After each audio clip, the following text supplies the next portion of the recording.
ನಮಸ್ಕಾರ ಸ್ನೇಹಿತರೆ. ಸಂಪೂರ್ಣ ಮಹಾಭಾರತದ ಕಥೆಗಳ ಧ್ವನಿ ಸುರುಳಿಯಲ್ಲಿ ಇಂದಿನ ವಿಷಯ ಒಲಿದು ಅನುಗ್ರಹಿಸಿದ ಮಹಾದೇವ. ಮಹರ್ಷಿ ವೇದವ್ಯಾಸರ ವಾಕ್ಯಗಳನ್ನು ಶಿರಸಾವಹಿಸಿ ಅರ್ಜುನನು ಹೊರಡಲು ಅನುವಾದನು. ಋಷಿ ಮುನಿಗಳಿಂದ ಹರಕೆಯನ್ನು ಹೊತ್ತು ಅಣ್ಣಂದಿರ ಕಾಲ್ಗಳಿಗೆ ನಮಿಸಿದನು. ದ್ರೌಪದಿಯು ಪತಿದೇವನಿಗೆ ಮಂಗಳಾರತಿಯನ್ನು ಬೆಳಗಿದಳು. ಶುಭ ಗಳಿಗೆಯಲ್ಲಿ ಪರ್ಣಶಾಲೆಯಿಂದ ಗಾಂಡೀವಿಯು ಹೊರಟನು. ಆತ್ಮರಕ್ಷಣೆಗಾಗಿ ಸೊಂಟದಲ್ಲಿ ಹರಿತವಾದ ಕಠಾರಿ, ಬೆನ್ನಲ್ಲಿ ಬತ್ತಳಿಕೆ, ಮಂತ್ರಾಸ್ತ್ರಗಳು ಮತ್ತು ಎಡಗೈಯಲ್ಲಿ ಗಾಂಧೀವ ಧನಸ್ಸನ್ನು ಧರಿಸಿ ಅರ್ಜುನನು ಒಮ್ಮೆ ಆಶ್ರಮದತ್ತ ದೃಷ್ಟಿ ಬೀರಿ ಭಗವಾನ್ ಶ್ರೀಕೃಷ್ಣನನ್ನು ಮನಸಾರೆ ವಂದಿಸಿ ಗಂಭೀರ ಹೆಜ್ಜೆಗಳನ್ನಿಡುತ್ತಾ ಮುಂದೆ ಸಾಗಿದನು. ಹಗಲು ರಾತ್ರಿ ಎನ್ನದೆ ಕಾಲ್ನಡಿಗೆಯಿಂದ ದುರ್ಗಮವಾದ ಕಾಡನ್ನು ದಾಟಿದನು. ಭೃಗುತುಂಗ ಕ್ಷೇತ್ರದಲ್ಲಿ ಉಪವಾಸ ವ್ರತಸ್ಥನಾಗಿ ಒಂದು ರಾತ್ರಿ ಅಲ್ಲಿರುವ ಬ್ರಾಹ್ಮಣರಿಗೆ ತನ್ನ ಮನೋದ್ದೇಶವನ್ನು ವಿಶದೀಕರಿಸಿದನು. ಹರಿಯುತ್ತಿರುವ ನದಿಗಳಲ್ಲಿ ಮುಂಜಾನೆ ಸ್ನಾನ, ಭಗವಂತನ ಧ್ಯಾನ, ವನ ವೃಕ್ಷಗಳಿಂದ ಫಲವು ಲಭಿಸಿದರೆ ಆಹಾರ ಸ್ವೀಕಾರ, ಇಲ್ಲದಿದ್ದರೆ ಬರೀ ಹೊಟ್ಟೆಯಿಂದ ಇರುತ್ತಿದ್ದನು. ಗುರು ಹಿರಿಯರ ಅಪೇಕ್ಷೆಯಂತೆ ಶಿವನೊಲುಮೆಯನ್ನು ಪಡೆಯುವ ಒಂದೇ ಹಠ. ಅನೇಕ ಗಿರಿ ಕಂದರಗಳನ್ನು ಹಾದು ಗಂಧಮಾದನ ಪರ್ವತವನ್ನು ದಾಟಿ ಪುಣ್ಯಸ್ಥಳವಾದ ಇಂದ್ರಕೀಲಕದ ನೆಲದಲ್ಲಿ ಕಾಲಿರಿಸಿದನು. ತಪಸ್ಸನ್ನು ಮಾಡಲು ಬಯಸಿದ ಸ್ಥಳದ ಸಂದರ್ಶನವಾದೊಡನೆ ಸಂತಸವಾಯಿತು. ತನ್ನ ಜೀವನದಲ್ಲಿ ಚರಿತ್ರಾರ್ಹವಾಗಲಿರುವ ಆ ಸ್ಥಳದ ಬಗ್ಗೆ ಹೆಮ್ಮೆ ಮೂಡಿಬಂತು. ಧನಂಜಯನು ಸುತ್ತಲೂ ಒಮ್ಮೆ ದೃಷ್ಟಿ ಬೀರಿದಾಗ ಕಾಡಿನ ಮೌನವನ್ನು ಸೀಳಿ ಹೊಡೆದೆಬ್ಬಿಸುವಂತಹ ಸ್ವರ ಕೇಳಿಬಂತು. ನೀನಾರು ಈ ಕಾಡಿನಲ್ಲಿ ಮದಗಜದಂತೆ ಹೆಜ್ಜೆ ಇರಿಸಿ ಪರಿಸರದ ಶಾಂತಿಗೆ ಭಂಗ ತರುತ್ತಿರುವೆ? ಯಾಕೆ ಕೈಗಳಲ್ಲಿ ಆಯುಧ ಧರಿಸಿರುವೆ? ಇದು ಮೃಗ ಪಕ್ಷಿಗಳನ್ನು ಕೊಲ್ಲುವ ಸ್ಥಳವಲ್ಲ, ಇದು ತಪಸ್ವಿಗಳ ತಾಣ. ಸ್ವರ ಬಂದ ದಿಕ್ಕಿಗೆ ಕಣ್ಣು ಹಾಯಿಸಿದಾಗ ಗಡ್ಡಧಾರಿಯಾದ ಓರ್ವ ಬ್ರಾಹ್ಮಣ ಪದ್ಮಾಸನವನ್ನು ಬಲಿದು ಓಂಕಾರವನ್ನು ಜಪಿಸುತ್ತಿದ್ದನು. ಆ ಮಹಾ ತಪಸ್ವಿಗೆ ನಮಿಸಿದನು. ಸ್ವಾಮಿ, ತಮ್ಮ ಪಾದಾರವಿಂದಗಳಿಗೆ ಭಕ್ತಿಯಿಂದ ಎರಗಿದ್ದೇನೆ. ನಾನು ದುರುದ್ದೇಶವನ್ನು ಹೊತ್ತುಕೊಂಡು ಇತ್ತ ಬಂದವನಲ್ಲ. ಮಹಾತ್ಮರಿಂದ ಈ ಸ್ಥಳವು ತಪಸ್ಸಿಗೆ ಪ್ರಶಸ್ತ ಅನ್ನುವುದು ಅರಿತು ಈ ಕಡೆ ಬಂದೆ. ನನ್ನ ಈ ಬತ್ತಳಿಕೆ, ಬಾಣ, ಕಠಾರಿಗಳು ಕೇವಲ ಸ್ವರಕ್ಷಣೆಗೆ ಮತ್ತು ಇಲ್ಲಿರುವ ಋಷಿ ಮುನಿಗಳಿಗೆ ದುಷ್ಟರಿಂದ ಆತಂಕಗಳು ಬಂದರೆ ನಿವಾರಿಸಲು ಶಕ್ತವಾಗಿದೆ. ನಾನು ಶ್ರೇಷ್ಠವಾದ ಚಂದ್ರವಂಶದಲ್ಲಿ ಚಕ್ರವರ್ತಿಯಾಗಿ ಮೆರೆದ ಪಾಂಡುರಾಜನ ಸುಪುತ್ರನಿರುತ್ತೇನೆ. ತಾಯಿಯಾದ ಕುಂತಿದೇವಿಯು 1 ಸಂವತ್ಸರ ಸ್ವರ್ಗಾಧಿಪತಿಯಾದ ಮಹೇಂದ್ರನ ಮಂತ್ರವನ್ನು ಪಠಿಸಿದ ಫಲವಾಗಿ ಅವನ ತೇಜಸ್ಸನ್ನು ಹೊತ್ತುಕೊಂಡು ಧರೆಗಿಳಿದ ಕೂಸು ನಾನು. ಕುಮಾರನ ಧೀರವಾದ ನೇರವಾದ ವಾಣಿಯನ್ನು ಕೇಳಿ ಇಂದ್ರನಿಗೆ ಆನಂದವಾಯಿತು. ಮಗನೇ, ನಾನು ಋಷಿಯೂ ಅಲ್ಲ, ಮುನಿಯೂ ಅಲ್ಲ, ಭೂಮಂಡಲದ ಈ ಪ್ರದೇಶದವನೂ ಅಲ್ಲ. ಸ್ವರ್ಗಾಧಿಪತಿಯಾದ ದೇವೇಂದ್ರನೇ ನಾನು. ನಿನ್ನ ದೃಢತೆಯ ಪರೀಕ್ಷೆಗೋಸ್ಕರ ಇಲ್ಲಿಗೆ ಬಂದೆ. ಕುಮಾರ, ಮೆಚ್ಚಿದ್ದೇನೆ. ಈ ಸ್ಥಳದಲ್ಲಿಯೇ ಶೂಲಪಾಣಿಯಾದ ಮಹೇಶನನ್ನು ಕುರಿತು ತಪಸ್ಸು ಮಾಡು. ಆ ಮಹಾಸ್ವಾಮಿಯು ಕೈಲಾಸದಿಂದ ಇಳಿದು ವರದ ಹಸ್ತವನ್ನೆತ್ತಿ ನಿನಗೆ ಪೂರ್ಣಾನುಗ್ರಹ ಮಾಡುವನು. ಮಂಗಳವಾಗಲಿ. ಹೀಗೆ ಹೇಳಿ ಇಂದ್ರನು ಅಂತರ್ಧಾನನಾದನು. ತಂದೆಯಿಂದ ಆಶೀರ್ವಾದವನ್ನು ಪಡೆದು ಅರ್ಜುನನು ಸನಿಹದಲ್ಲಿ ಪ್ರವಹಿಸುತ್ತಿದ್ದ ತೊರೆಯಲ್ಲಿ ಸ್ನಾನ ಮಾಡಿದನು. ಲೌಕಿಕವಾದ ವಿಚಾರಗಳನ್ನು ಮರೆತು ವಿಷಯ ವಾಸನೆಗಳಿಗೆ ತಿಲಾಂಜಲಿಯನ್ನಿತ್ತು ಮೃಡನಲ್ಲಿ ಮನವನ್ನು ದೃಢವಾಗಿ ನೆಟ್ಟನು. ತನ್ನ ಹೃದಯ ಸಿಂಹಾಸನದಲ್ಲಿ ಬೆಟ್ಟದ ಮಹದೇಶ್ವರನಿಗೆ ಮಣೆ ಹಾಕಿ ಓಂ ನಮಃ ಶಿವಾಯ ಎಂಬ ಪಂಚಾಕ್ಷರಿ ಮಂತ್ರವನ್ನು ಧ್ಯಾನಿಸಿದನು. ಅರ್ಜುನನು ಶಾಸ್ತ್ರೋಕ್ತವಾಗಿ ಕರನ್ಯಾಸ, ಅಂಗನ್ಯಾಸಗಳಿಂದ ಮಂಗಳಮೂರ್ತಿಯಾದ ಪರಮೇಶ್ವರನನ್ನು ಜಪಿಸತೊಡಗಿದನು. 1-2 ದಿವಸಗಳಲ್ಲಿ ಶ್ವಾಸಗತಿಯು ಮಂದವಾಯಿತು. ನಿಯಮಿತ ಆಹಾರಗಳಿಂದ ಪ್ರಾರಂಭಿಸಿದ ತಪಸ್ಸು ನಿರಾಹಾರದ ಕಡೆಗೆ ಸಾಗಿತು.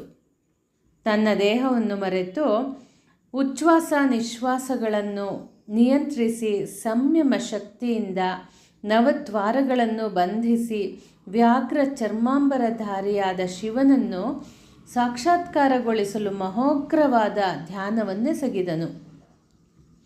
ಏಕಾಗ್ರತೆಯ ತೀವ್ರತೆ ಹೆಚ್ಚಿತು. ದಿನಗಳು, ಪಕ್ಷಗಳು, ಮಾಸಗಳು ಉರುಳಿದವು. ಸುಮಾರು 1 ಸಂವತ್ಸರದಷ್ಟು ಸಮಯ ಕಳೆಯಿತು. ನೋಡುವವರ ಕಣ್ಣಿಗೆ ಅರ್ಜುನನು ಸೌಮ್ಯ ಭಯಂಕರನಾದನು. ತಪೋಪ್ರಭಾವದಿಂದ ಸನಿಹದಲ್ಲಿದ್ದ ಕ್ರೂರ ಮೃಗಗಳು ವೈರತ್ವವನ್ನು ಮರೆತು ಹುಲಿದನಗಳು ಜೊತೆಯಾಗಿ ಆಡುವ ದೃಶ್ಯಗಳು ಗೋಚರಿಸಿದವು. ಹರಿಣಗಳು ಸಿಂಹಗಳ ಮೈಯನ್ನು ನೆಕ್ಕುತ್ತಿರುವ ಹೊಸ ಸನ್ನಿವೇಶ ಸೃಜಿಸಲ್ಪಟ್ಟಿತು. ಅರ್ಜುನನ ತಪೋಶಿಖೆಯಿಂದ ಇನ್ನಿತರ ತಾಪಸರು ಆಶ್ಚರ್ಯಭರಿತರಾದರು. ಸಿದ್ಧಿ ಸಾಧನೆಗೆ ಬಂದಿರುವ ಆ ಮಹಾನುಭಾವನ ಅಂತಿಮ ಗುರಿಯನ್ನು ಅವರಿಗೆ ಅರ್ಥ ಮಾಡಿಕೊಳ್ಳಲು ಆಗಲಿಲ್ಲ. ದೇವತೆಗಳ ಅದಾವ ಪರೀಕ್ಷೆಗೂ ಅರ್ಜುನನ ಮನೋದೃಢತೆ ಅಲುಗಾಡಲಿಲ್ಲ. ಅವರಿಂದ ಕಳುಹಿಸಲ್ಪಟ್ಟ ಅಪ್ಸರೆಯರ ನಾಟ್ಯಗಾನಗಳಿಗೆ ಮನಸ್ಸು ಸೆಳೆಯಲ್ಪಡಲಿಲ್ಲ. ಹಾವಭಾವಗಳಿಂದ ಅರ್ಜುನನ ಚಿತ್ತ ಬದಲಾಗಲಿಲ್ಲ. ಸಾಹಸಾಭರಣನ ಮನೋದಾರ್ಢ್ಯ ಮತ್ತು ಬಲವಾಯಿತು. ಧನಂಜಯನ ತಪೋಜ್ವಾಲೆಯಿಂದ ಬೆಂದು ಬಸವಳಿದ ಋಷಿಗಳು ತಮ್ಮ ಆರಾಧ್ಯ ದೈವ ಹರನಲ್ಲಿ ದೂರಿಟ್ಟರು. ಪಾರ್ವತಿರಮಣ, ಇಂದ್ರಲೋಕದಲ್ಲಿ ನಿಲ್ಲಲಾರದಷ್ಟು ತಪೋಜ್ವಾಲೆ ಹಬ್ಬಿದೆ. ಏಕೋಧ್ಯಾನನಾಗಿ ನಿನ್ನ ಪಾದವನ್ನು ಕ್ಷತ್ರಿಯ ಕುಮಾರನಾದ ಅರ್ಜುನನು ಭಜಿಸುತ್ತಿದ್ದಾನೆ. ಧರಿಸಿಕೊಂಡ ನಾರುಡಿಗೆ, ಬೆನ್ನಲ್ಲಿ ತೊಟ್ಟಿರುವ ಬತ್ತಳಿಕೆ, ಕೈಯಲ್ಲಿರುವ ಕಟಾರಿಗಳನ್ನು ನೋಡುವಾಗ ಮೃಗವಿಹಾರಕ್ಕೆ ಹೊರಡುವ ನಿನ್ನನ್ನು ಹೋಲುತ್ತಾನೆ. ಇವನ ಇಷ್ಟಾರ್ಥಗಳನ್ನು ನೆರವೇರಿಸು. ಶಿವನಿಗೆ ತಾಪಸರ ಮನೋಇಂಗಿತ ವೇದ್ಯವಾಯಿತು. ಅಭಯಹಸ್ತವನ್ನು ನೀಡಿ, ತಾಪಸರಿರ, ಅರ್ಜುನನನ್ನು ನಾನು ಅನುಗ್ರಹಿಸುತ್ತೇನೆ, ನೀವು ನಿಶ್ಚಿಂತರಾಗಿರಿ ಎಂದು ಕಳುಹಿಸಿ ಮನೋವಲ್ಲಭೆಯ ಮುಖಾರವಿಂದವನ್ನು ನೋಡಿದನು. ಹರನ ಮುಖಭಾವದಿಂದಲೇ ಅರ್ಥ ಮಾಡಿಕೊಂಡಳು ಆ ಜಗತ್ತಿನ ಮಹಾತಾಯಿ.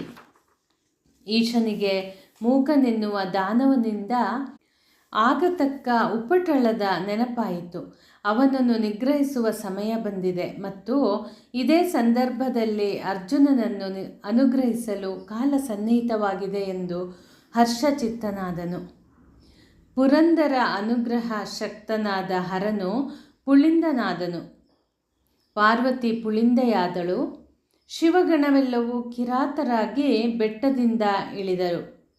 ದುಷ್ಟನಾದ ಮೂಕಾಸುರ ವರಾಹನಾಗಿ ಕಾಡಿನ ಶಾಂತಿಯನ್ನು ಕೆಡಿಸುತ್ತಿದ್ದುದರಿಂದ ಮೃಗದ ಬೆನ್ನು ಹಿಡಿದು ಧಾವಿಸಿದಾಗ ಆ ವರಾಹ ಓಡಿತು.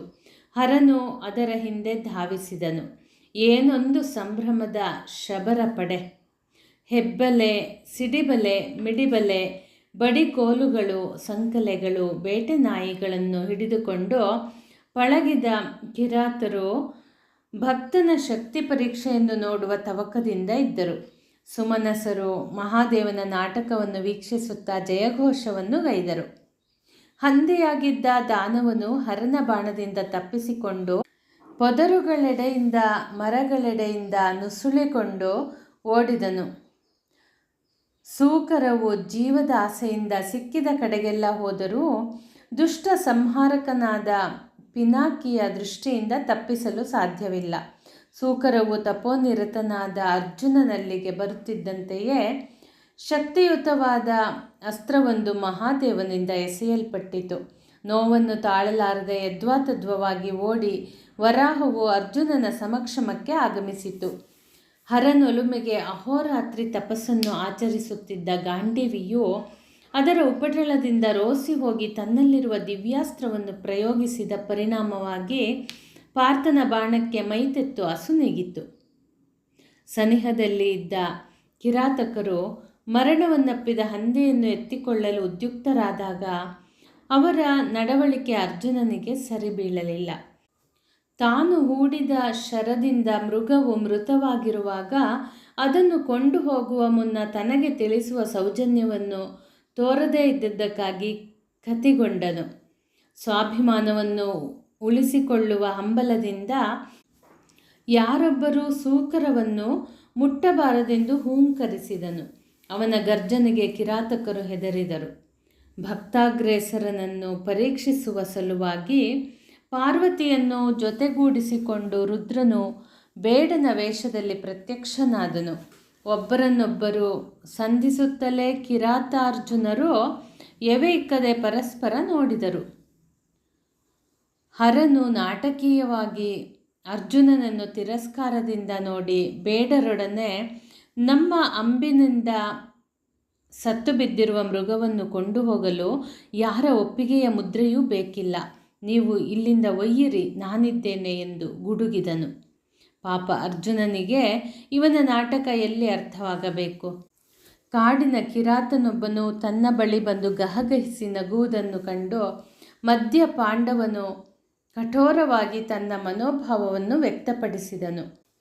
ಕಿರಾತ, ಈಗಾಗಲೇ ಸತ್ತು ಬಿದ್ದಿರುವ ಸೂಕರವು ನನ್ನ ನಿಶಿತಾಸ್ತ್ರದಿಂದ ಕೊಲ್ಲಲ್ಪಟ್ಟಿದೆ.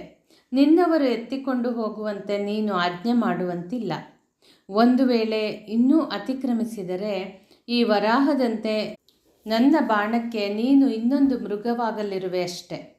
ಮಾಂಸವು ಬೇಕಾದಲ್ಲಿ ವನದಲ್ಲಿ ಇನ್ನಿತರ ನರಿಗಳನ್ನು, ಮೊಲಗಳನ್ನು ಮತ್ತು ಹರಿಣಗಳನ್ನು ಕೊಂದು ಅವುಗಳ ಮಾಂಸವನ್ನು ನಿನ್ನವರಿಗೆ ಹಂಚಿಬಿಡು. ಇದನ್ನು ಸರ್ವತಾ ಕೊಡಲಾರೆ. ನಾನು ತಿನ್ನುವುದಿಲ್ಲವಾದರೂ ಕೊಂದವನು ನಾನಾದ್ದರಿಂದ ಇದು ನನ್ನ ಸೊತ್ತಾಗಿದೆ. ಇನ್ನೊಬ್ಬರ ಸಂಪತ್ತಿನ ಮೇಲೆ ಆಕ್ರಮಣ ಸಲ್ಲದು. ಮೃಡನ ಸಾಕ್ಷಿಯಾಗಿ ಪ್ರತಿಜ್ಞೆಗೈಯುತ್ತೇನೆ. ಸಾಕ್ಷಾತ್ ಪಶುಪತಿಯೇ ಇಲ್ಲಿಗೆ ಬಂದರೂ ಬಿಟ್ಟು ಬಿಡಲಾರೆ. ಹರನು ಅರ್ಜುನನ ಧೀರೋಕ್ತಿಯಿಂದ ಮನದೊಳಗೆ ನಕ್ಕು ಇನ್ನೊಮ್ಮೆ ಮೂದಲಿಸಿದನು. ಎಲಾ ತಾಪಸ, ಋಷಿ ಮುನಿಗಳಂತೆ ತಪಸ್ಸು ಮಾಡಲು ಹೊರಟಿದ್ದರೂ ಲೌಕಿಕ ಭೋಗ ಭಾಗ್ಯಗಳ ಮೇಲೆ ಆಸೆಯನ್ನು ಬಿಟ್ಟಿಲ್ಲ ಎನ್ನುವುದನ್ನು ಈ ಒಂದು ಸಣ್ಣ ವ್ಯಾಜ್ಯದಿಂದ ನಿರ್ಧರಿಸಬಹುದು. ನೀನು ಠಕ್ಕು ತಪಸ್ವಿ ಇರಬೇಕು. ಇಲ್ಲವಾದರೆ ಧನುಸ್ಸೇಕೆ, ಖಡ್ಗವೇಕೆ, ಕಠಾರಿಯೇಕೆ? ಸನಿಹದಲ್ಲಿ ನಿನ್ನ ಹೆಂಡತಿ ಮಕ್ಕಳು ಇರಬಹುದೋ ಏನೋ. ಮೋಸವೇ ನಿನ್ನ ಬಂಡವಾಳವಿರಬಹುದು. ಪುಳಿಂದ, ನಾವು ಕಪಟಿಗಳೆಂದು ಹೀಯಾಳಿಸಬೇಡ. ಧನುಸ್ಸನ್ನು ಧರಿಸಿಕೊಂಡ ಕೂಡಲೇ ನಿರ್ಮಲವಾದ ಮನಸ್ಸಿನಿಂದ ಓಂಕಾರೇಶ್ವರನನ್ನು ಭಜಿಸಬಾರದು ಎನ್ನುವುದಿಲ್ಲವಷ್ಟೇ. ನನ್ನ ಆರಾಧ್ಯ ದೈವನಾದ ಮಹಾದೇವನು ಕೂಡ ಮೃಗಧರನೆಂದು ಪ್ರಖ್ಯಾತಿ ಹೊಂದಿದ್ದಾನೆ. ಭಸ್ಮವನ್ನು ಲೇಪಿಸಿಕೊಂಡು ಧನು ಶರ ಖಡ್ಗಧಾರಿಯಾದ ದೂರ್ಜಟಿಯಾಗಿರುವನು. ಮಹಾದೇವನನ್ನು ಮೆಚ್ಚಿಸಲು ಹೊರಟ ನನ್ನನ್ನು ವೃಥ ಕೆಣಕಬೇಡ. ಶಬರನು ಗಂಭೀರವಾಣಿಯಿಂದ, ನೀನು ಯಾರೇ ಆಗಿರಬಹುದು, ನಿನ್ನ ದೇವನು ಪಿನಾಕಧರನೇ ಇರಲಿ, ನನಗೆ ಲೋಕದ ವಿಚಾರ ಅಥವಾ ನಿನ್ನ ವೈಯಕ್ತಿಕ ಚರಿತ್ರೆಯ ಅಗತ್ಯವಿಲ್ಲ. ಕಾಡಾಡಿಗಳಾದ ನಾವು ಮಾಡಿದ ಮೃಗಬೇಟೆಯಲ್ಲಿ ಯಾರು ಪಾಲು ಕೇಳಿದರೂ ಸಹಿಸಿಕೊಳ್ಳತಕ್ಕವರಲ್ಲ. ಹರಿತವಾದ ಮೊನಚಾದ ನಮ್ಮ ವಿಷಪೂರಿತ ಬಾಣಗಳಿಗೆ ನೀನು ತಲೆಯನ್ನು ಆಹುತಿ ಇತ್ತು ಸಾಯಬೇಡ. ಒಂದು ವೇಳೆ ಹಂದಿಯನ್ನು ಕೊಡುವುದಿಲ್ಲವಾದರೆ ಈ ಬಾಣವನ್ನು ಸಹಿಸಿಕೋ ಎಂದು ಅಸ್ತ್ರದ ಮಳೆಯನ್ನು ಸುರಿಸಿದನು. ಅರ್ಜುನನು ಏನು ಕನಿಷ್ಠ ಶರಕ್ಕೆ ಪ್ರತಿಯಾಗಿ ಶರಗಳನ್ನು ಹೂಡಿದನು. 1ಕ್ಕೆ 10, 10ಕ್ಕೆ 100 ಅಂಬುಗಳು ಎಸೆಯಲ್ಪಟ್ಟವು. ಭಾನುಮಂಡಲವು ಅಸ್ತ್ರಗಳಿಂದ ಕರಿ ಮೋಡದಂತೆ ಮುಚ್ಚಿಕೊಂಡಿತು. ಅದ್ಭುತವಾದ ಶರಹತಿಯನ್ನು ಹರನಿಂದ ತಡೆಯಲಾಗಲಿಲ್ಲ. ಆದರೂ ಕಿರಾತನು ಮೃಡೇಶ್ವರನಲ್ಲವೇ? ಮಂಜು ಮುಸುಕಿದರೆ ಪರ್ವತ ಮಂಜುವುದೇ? ಕಮಲದ ನಾಳದಿಂದ ಮದಗಜವನ್ನು ಕಟ್ಟುವುದು ಅಸಾಧ್ಯವಷ್ಟೇ. ಸರಳ ಮಳೆಯು ಇತ್ತಂಡಗಳಿಂದಲೂ ಸುರಿಸಲ್ಪಟ್ಟಿತು. ಇದನ್ನು ನೋಡುತ್ತಿದ್ದ ಗುಹಗಣೇಶ್ವರರು ಕೆರಳಿದರು. ವೀರಭದ್ರಾದಿಗಳು ಭೂತಗಳು ತಮ್ಮ ಒಡೆಯನ ಸೈರಣೆಯನ್ನು ಸಹಿಸಲಾರದಾದರು. 100 ಬಾಣಗಳು ಅರ್ಜುನನ ಕಡೆಯಿಂದ ಬರುತ್ತಿರಲು ಕಿರಾತನು ಉಗ್ರನಾಗಿ ಅರ್ಜುನನ ಗಾಂಡೀವವನ್ನು ಎಳೆದುಕೊಂಡನು. ಧನಂಜಯನ ಬಾಣದ ಮೊನೆಯು ಈಶ್ವರನ ಶಿರೋಭಾಗಕ್ಕೆ ತಗುಲಿ ನೆತ್ತರು ಹೊರಬಂತು. ಇಬ್ಬರೂ ಖಡ್ಗ ಕಠಾರಿಯಿಂದ ಹೊಯ್ದಾಡಿಕೊಂಡರೂ ಜಯಾಪಜಯದ ನಿರ್ಣಯವಾಗಲಿಲ್ಲ. ಆಯುಧವನ್ನು ತ್ಯಜಿಸಿ ಮಲ್ಲಯುದ್ಧಕ್ಕೆ ಇಳಿದರು. ಮಲ್ಲರಿಬ್ಬರ ಯುದ್ಧವನ್ನು ಕಂಡು ಭೂತಗಣಗಳು ಬೆದರಿದವು. ಅಸಮಬಲನಾದ ಶ್ವೇತವಾಹನನ ಭಕ್ತಿಯನ್ನು ನೋಡಿ ಕೈಲಾಸವಾಸಿಗಳು ಆಶ್ಚರ್ಯಚಕಿತರಾದರು. ಗಾಳಿಯನ್ನು ಉಂಡು 4 ತಿಂಗಳು ಬದುಕಿದ ಕ್ಷತ್ರಿಯ ಕುಮಾರನ ಯುದ್ಧ ವೈಖರಿಯನ್ನು ನೋಡಿ ಹೊಗಳಿದರು. ವೀರರೀವ್ರರ ಯುದ್ಧ ಮುಂದುವರೆಯಿತು. ಒಮ್ಮೆ ಅರ್ಜುನನು ಕೆಳಬಿದ್ದು ಅಲ್ಲಿಂದ ಪುನಃ ಚೇತರಿಸಿಕೊಂಡು ಎದ್ದು ಕಿರಾತನನ್ನು ಕೆಳಬೀಳಿಸಿದನು. ಇನ್ನೇನು ಕಿರಾತನು ಸೋತನು ಎನ್ನುವಷ್ಟರಲ್ಲಿಯೇ ಅವನು ಪುನಃ ಎದ್ದು ವಿಜಯನನ್ನು ಕೆಳಗುರುಳಿಸಿದನು. ಯಾರಿಗೆ ಜಯವಾಗಬಹುದು ಎಂದು ಭೂತಗಣಗಳು ತವಕದಿಂದ ಎವೆ ಇಕ್ಕದೆ ದೃಷ್ಟಿ ಇಟ್ಟವು. ನರನು ಹರನ ವಕ್ಷಸ್ಥಳಕ್ಕೆ ಬಿಗಿಯಾದ ಮುಷ್ಟಿ ಪ್ರಹಾರವನ್ನಿತ್ತನು. ಶಂಕರನು ಚೇತರಿಸಿಕೊಂಡು ಪುನಃ ಧರ್ಮಜನ ಸಹೋದರನನ್ನು ನೆಲಕ್ಕುರುಳಿಸಿದನು. ಇಬ್ಬರ ದೇಹದಲ್ಲಿಯೂ ಗಾಯಗಳಾಗಿ ನೆತ್ತರು ಸುರಿಯಿತು. ಕಿರಾತ, ನಿನ್ನ ಪೌರುಷಕ್ಕೆ ಬೆರಗಾಗಿದ್ದೇನೆ. ದೇವದಾನವರು ನನ್ನ ಸಮಕ್ಷಮದಲ್ಲಿ ಅರೆಗಳಿಗೆಗಿಂತ ಹೆಚ್ಚು ಕಾದಿದವರಲ್ಲ. ನೀನು ಶಬರನೋ ಅಥವಾ ಶಬರನ ವೇಷದಲ್ಲಿರುವ ಶಂಕರನೋ ಅರಿಯಲಾರೆ. ಹೇಗಿದ್ದರೂ ನನ್ನ ಈ ಬಲವಾದ ಮುಷ್ಟಿ ಪ್ರಹಾರವನ್ನು ತಡೆದುಕೋ ಎಂದು ಕಿರಾತನನ್ನು ತನ್ನ ಕೈಗಳಿಂದ ಬಲವಾಗಿ ಹೊಡೆದನು. ಅರ್ಧನಾರೀಶ್ವರನು ಈ ಪ್ರಹಾರವನ್ನು ಸಹಿಸಿಕೊಂಡು ಕೋಪೋದ್ರಿಕ್ತನಾಗಿ ಅರ್ಜುನನನ್ನು ಹಿಡಿದಪ್ಪಳಿಸಿದನು. ಪಾಪ, ಪ್ರಳಯ ರುದ್ರನಲ್ಲಿ ಇವನ ಶಕ್ತಿ ಹೇಗೆ ಸಾಗಬೇಕು? ಶಕ್ತಿದೇವಿಯ ಪತಿಯೇ ಮುನಿದರೆ ಅರ್ಜುನನ ಪರಾಕ್ರಮ ವಿಜೃಂಭಿಸಲು ಹೇಗೆ ಸಾಧ್ಯ?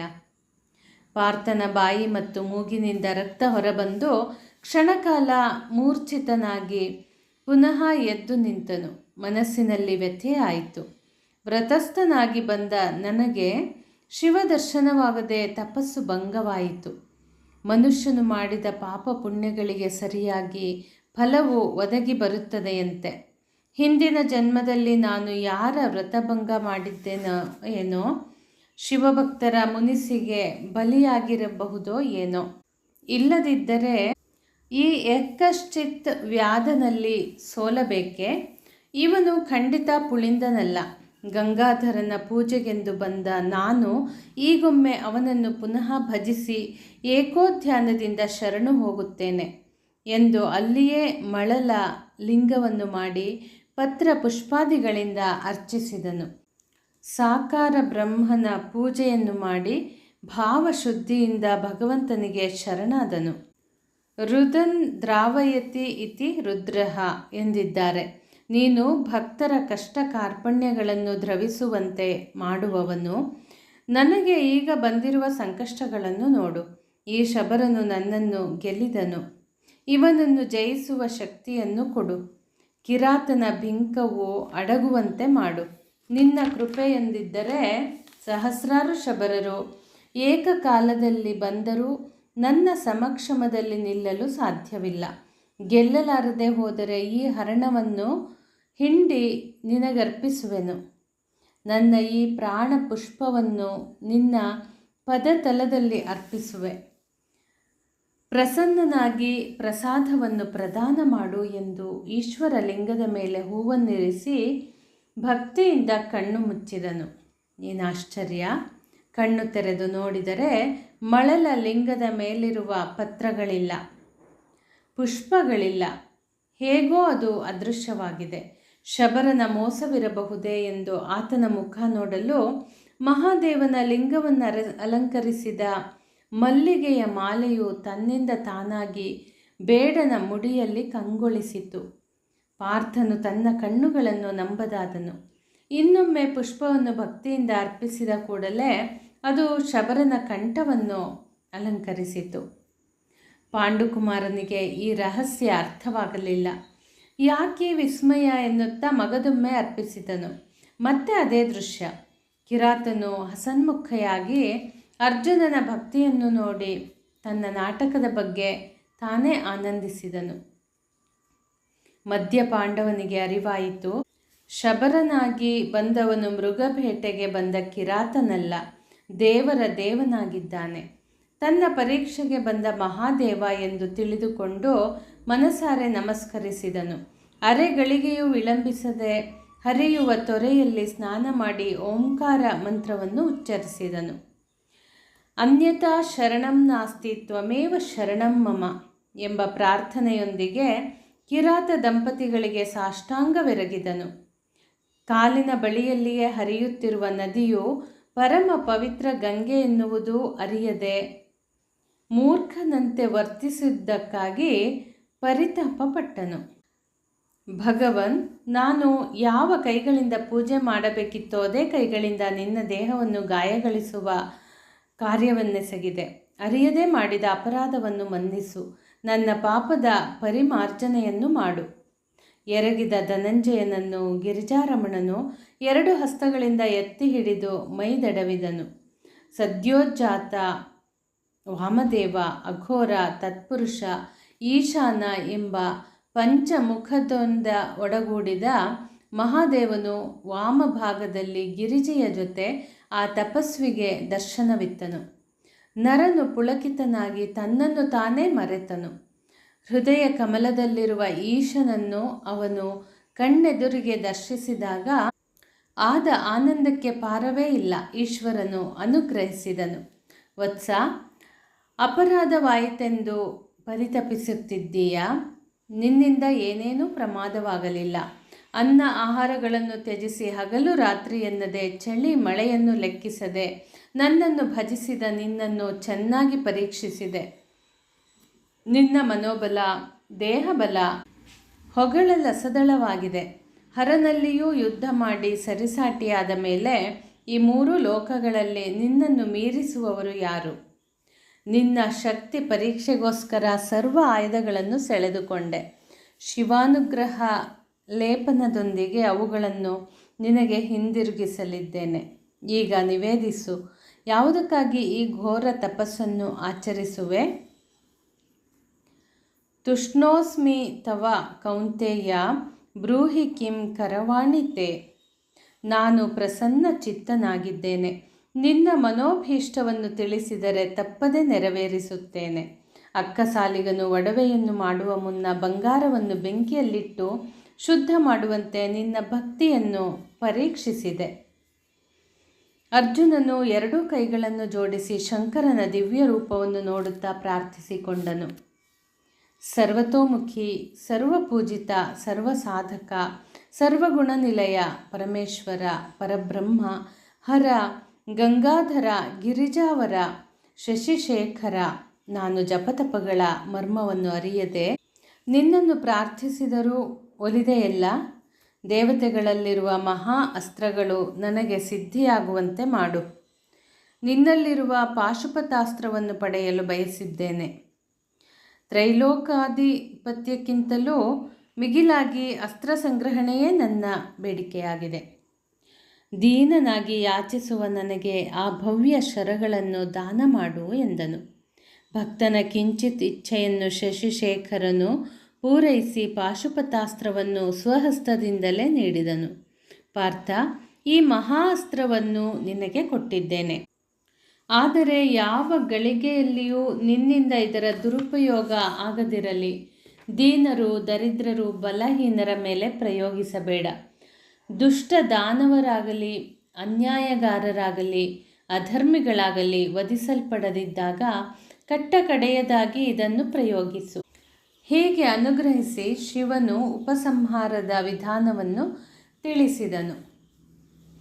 ನಸುನಗುತ್ತಾ ನಿಂತಿದ್ದ ರುದ್ರದೇವನ ಅರ್ಧಾಂಗಿ ಪರಮೇಶ್ವರಿಯು, ನೀನು ಶ್ರೀಹರಿಯ ಭಾವನಾಗಿರುವೆ. ಇಂದು ಹರಿಹರರ ಅನುಗ್ರಹ ಆಶೀರ್ವಾದಕ್ಕೆ ಪಾತ್ರರಾಗಿರುವೆ. ದನವನ್ನು ದಾನವಾಗಿ ಕೊಡುವಾಗ ಕರುವನ್ನು ಜೊತೆಯಲ್ಲಿ ಬಳುವಳಿಯಾಗಿ ಕೊಡುವಂತೆ ನಿನಗೆ ಅಮೋಘವಾದ ಅಂಜನಾಸ್ತ್ರವನ್ನು ನೀಡಿದ್ದೇನೆ. ಸಕಾಲದಲ್ಲಿ ಇದರ ಉಪಯೋಗವಾಗಲಿ. ಗುಹ ಗಣಪರು ಅಕ್ಷಯಾಸ್ತ್ರಗಳನ್ನು ದಯಪಾಲಿಸಿದರು. ಮತ್ತೊಮ್ಮೆ ಮಹಾರುದ್ರನು, ಅರ್ಜುನ, ನಿನ್ನ ಕತೆ ವೇದೋಕ್ತವಾಗಲಿ, ನಿನ್ನ ಚರಿತೆ ಸುಚರಿತೆಯಾಗಲಿ, ನಿನ್ನ ಅಭೀಷ್ಟ ನೆರವೇರಲಿ ಎಂದು ಆಶೀರ್ವದಿಸಿದನು. ಪಾರ್ಥನು ಉದ್ದಂಡ ನಮಸ್ಕರಿಸಿದನು. ಎದ್ದೇಳುವಾಗ ಹರನು ಪರಿವಾರ ಸಹಿತ ಅಂತರ್ಧಾನನಾಗಿದ್ದನು.